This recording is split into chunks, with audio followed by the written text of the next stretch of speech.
So Leute, morgen fahren wir los, endlich von Basel bis zum Kummersee. Ich habe den Bikepacking Trail auf Social Media verfolgt und gesehen und ich wollte das so sehr machen und jetzt endlich kommt das. Und ich freue mich sehr, sehr, sehr drauf. Ich habe gerade das Fahrrad schon präpariert, die Taschen, ich werde es euch kurz zeigen. Ich bin wirklich, wirklich excited. Ich kann mal schauen, ob ich überhaupt schlafen kann. Aber ja, bis morgen.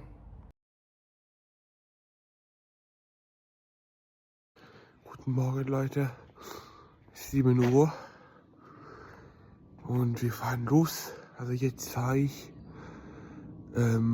also Erik, mein Cousin, mit dem ich mich fahre, zu treffen. Und dann fahren wir 7:30 los. Ich zeige euch mein Fahrrad. So sieht das Fahrrad aus. Also ich habe 3 Taschen, Lenkertasche, Rahmentasche und Satteltasche.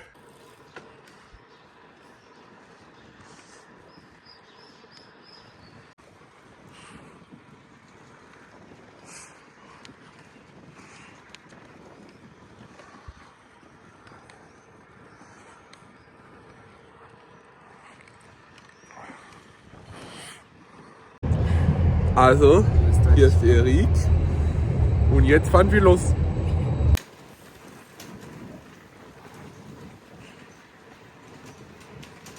Also wir sind auf dem Weg.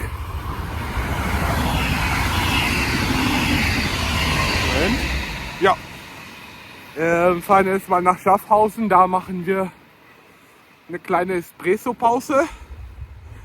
Und dann müssen wir noch ungefähr 80 Kilometer fahren.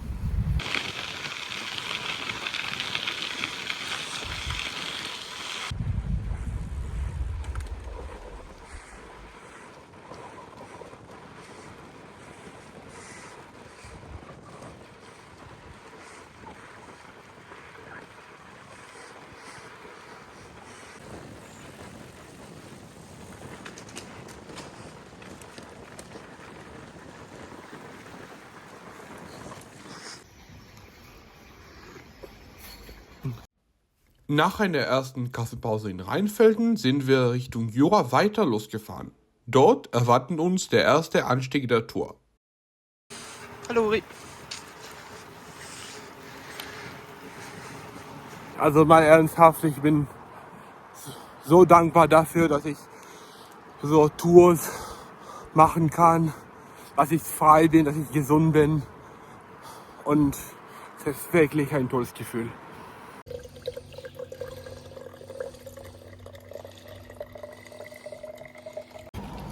So, wir haben jetzt gerade Wasser abgefüllt und jetzt beginnt der richtige Anstieg und wir gehen das hin. Bisher läuft ganz gut, Motivation ist hoch. Ja, es geht schon gut an.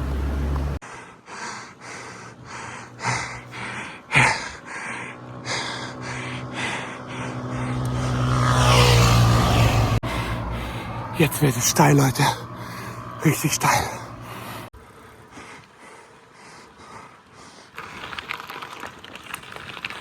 Leute, wir haben es geschafft. Wir haben das Jura angestiegen. Am Horizont sieht man schon den ersten Blick auf die Alpen. Das ist vielleicht der erste Meilenstein unserer Reise. Und Abfahrt! Die Abfahrt war technisch sehr anstrengend, was eigentlich mir nicht so gefallen hat. Deshalb könnte ich von der Abfahrt nicht filmen. Wir sind jedenfalls nach der Abfahrt zum Ahrtal angekommen.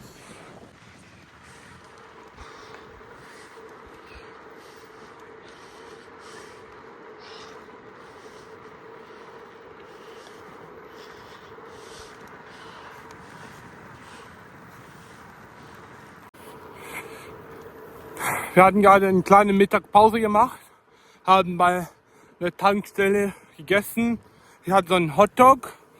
Wir haben uns entschieden, nicht in ein Restaurant essen zu gehen, weil es halt teuer ist und wir nicht Gutes auf dem Weg finden könnten. Deswegen fahren wir weiter. Wir haben noch ungefähr 40 Kilometer vor uns.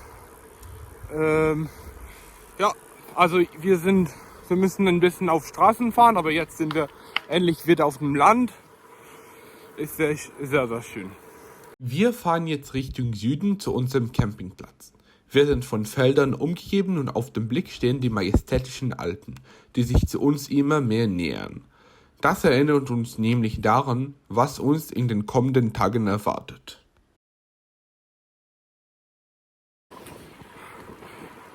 Also wir haben ungefähr noch 10 Kilometer. Wir sind am Ende, aber wir sind ziemlich müde. Aber es ist so schön hier.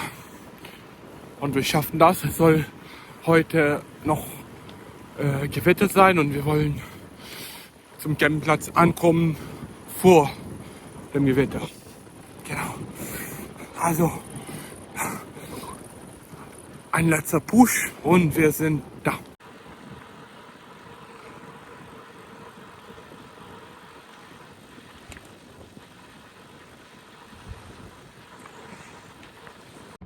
So, wir haben es zum Campingplatz geschafft.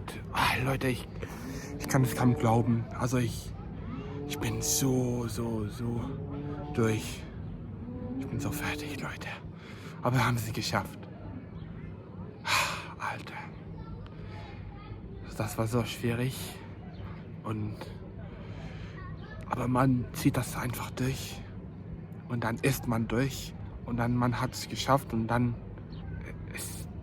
ist es einfach ein mega tolles Gefühl. Am Campingplatz haben wir unser Zelt aufgebaut und unsere Abendessen gegrillt. Dann sind wir schlafen gegangen.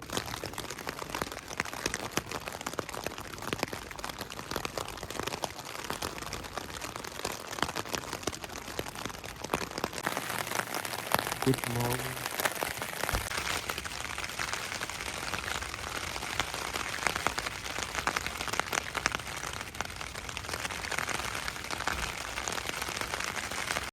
Guten Morgen, wir sind am zweiten Tag der Tour. Bin heute leider wegen des Wetters ein bisschen spät losgefahren. Es gab durch die Nacht Gewitter und Regen und wir könnten eigentlich nicht früher losfahren. Es ist schon fast 11 Uhr. Jetzt frühstücken wir eigentlich bei dem Supermarkt. Ja, aber es soll ein sehr schöner Tag sein. Wir wollen heute entlang dem Zugersee und dem Vierwaldstätter See fahren und genauso wir sollen heute wenigstens Altdorf erreichen. Vormittag hat sich das Wetter verbessert und wir konnten losfahren. Es hat immer noch leicht geregnet, doch ich fand es eigentlich angenehm.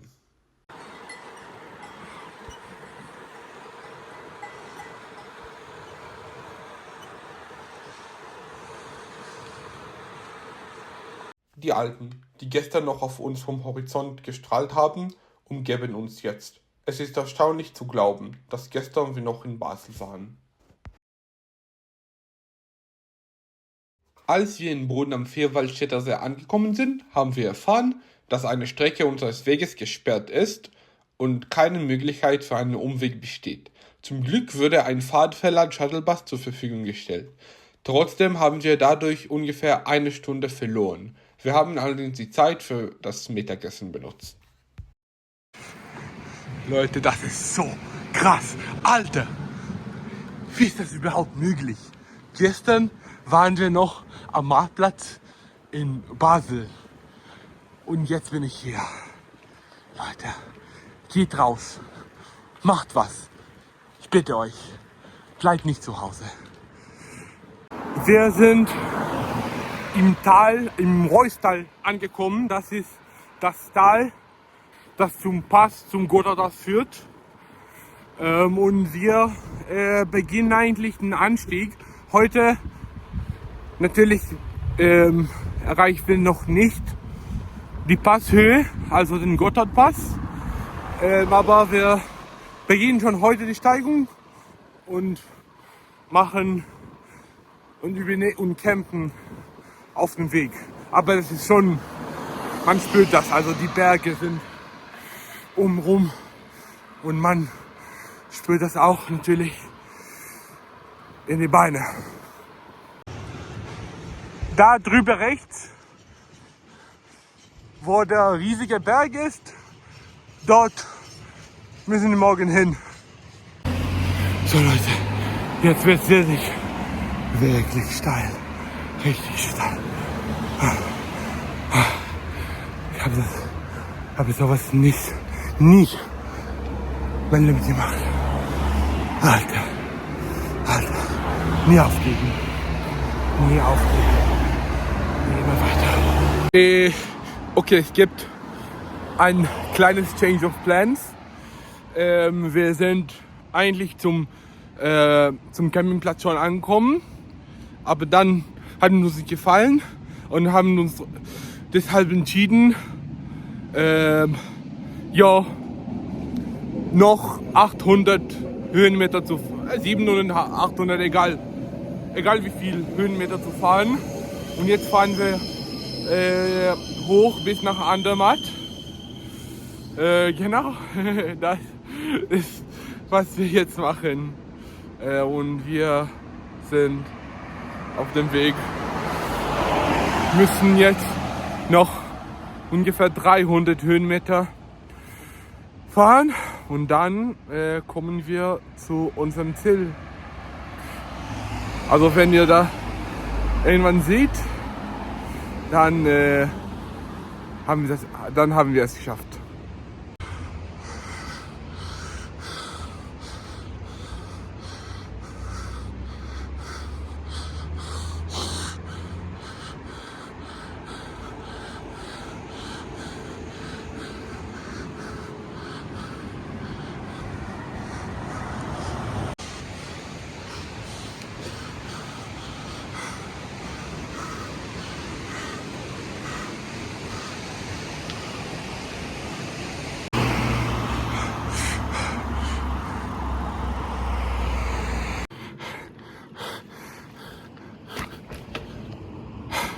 Leute, wir sind in Andermatt. Ich kann es nicht glauben. Alter. So, wir sind jetzt hier in Andermatt angekommen. Wir hatten schon ein Zelt aufgebaut und sind essen gegangen. Wir haben so eine Pizza gegessen.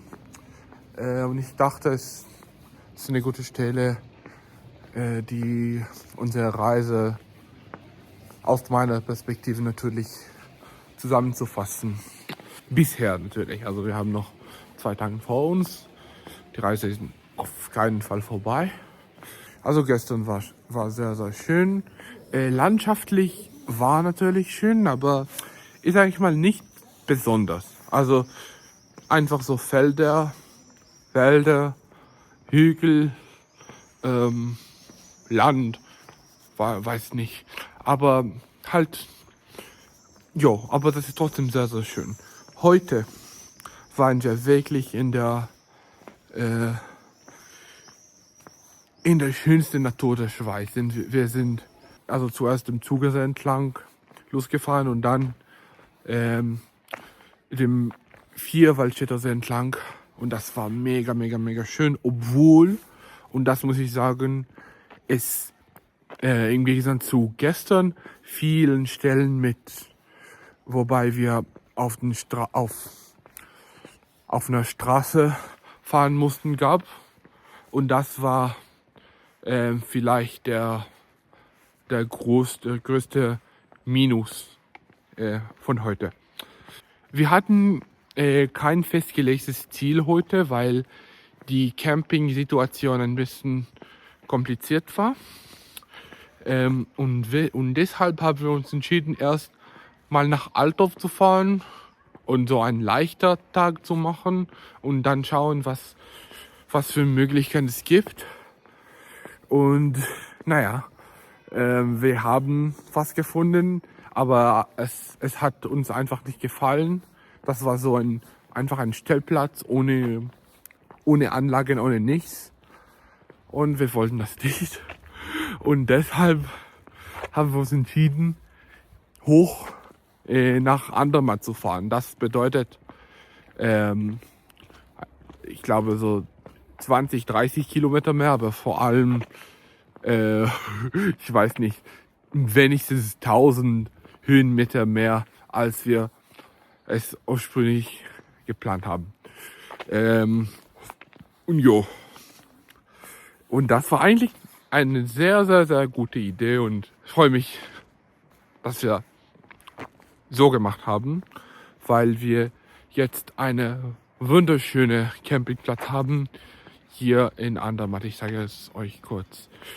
Genau, also man spürt schon die beiden, aber die Motivation ist, ich glaube, ist auf jeden Fall hochgegangen. Und ja, morgen geht's weiter Richtung Gotthardpass. Also morgen beginnt noch einmal mit einem Anstieg, aber dann Abfahrt bis praktisch, also mit einer Ausnahme bis zum Kummersee. Also ich gehe mal chillen und dann schlafen und schlafen. Und wir sehen uns morgen. Tschüss. Guten Morgen, Leute. Es ist 6 Uhr morgens. Bin gerade aufgestanden. Ja, seht ihr mal hier? Ja, genau. Also heute ein guter Tag. So, es geht wieder los. Wir sind auf dem Gotthardpass. Ja. Wünscht uns viel Glück, weil mal schauen, ob wir das überhaupt schaffen. Nee. Just joking, wir schaffen es. Sicherlich schaffen wir das. Nie aufgeben, Leute. Oh fuck. Eieieiei. Oh, fuck.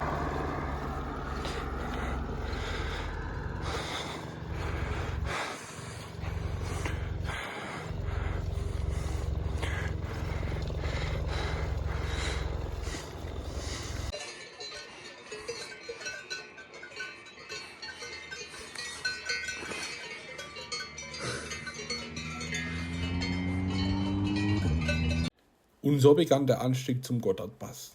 In 9 Kilometern mussten wir über 600 Höhenmeter überwinden. Es war steil, aber gleichzeitig sehr, sehr schön.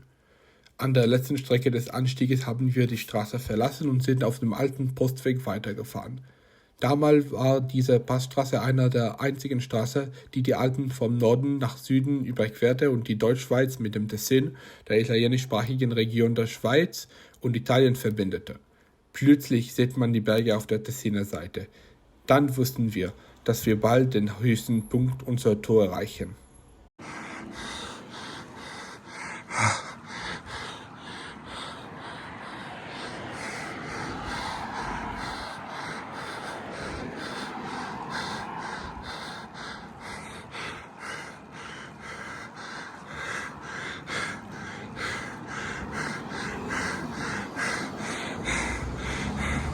Wir haben es geschafft.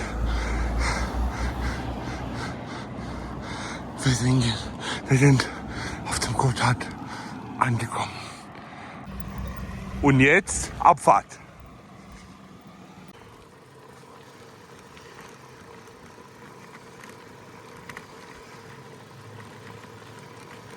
Wuhu. Jetzt sind wir nach der Abfahrt vom Gotthard bis zum, ich weiß nicht, aber wir sind im Tessin und jetzt fahren wir, oder soll ich sagen, rollen wir einfach runter bis nach Bellinzona. Also jetzt ist es schon deutlich entspannter als gestern und heute. Ich muss eigentlich, also es fühlt sich wirklich wie E-Bike an. Ich muss fast nicht trampeln. Also wir sind im Tessin, im Ticino und Netasso Espresso darf natürlich nicht fehlen. Und weiter geht es durch das Tessin Richtung Bellinzona. Bellinzona liegt ungefähr so hoch wie Basel. Das bedeutet, dass wir in dieser Tag allein fast alle Höhenmeter, die wir bis zum Gotthardpass hochgefahren sind, verloren haben. Es ist schon krass, wie weit wir bereits gekommen sind. Die Sprache, die Landschaft und die Stimmung wechselt. Alles fühlt sich auf einmal entspannter als in der Deutschschweiz an. Das Klima wird deutlich wärmer. Diese Abwechslung zu erfahren finde ich am schönsten in der Tour. In Bellinzona haben wir auf einem Campingplatz am Fluss Ticino gecampt. Der letzte Tag unserer Reise war im Vergleich zu den letzten Tagen deutlich entspannter, mit nur etwa 60 Kilometer und ohne viele Höhenmeter. Nach ein paar Stunden haben wir die Stadt Locarno erreicht und zunächst die italienische Grenze am Lago Maggiore überquert. Die Tour neigt sich jetzt zum Ende. Leute, ich bin in Italien.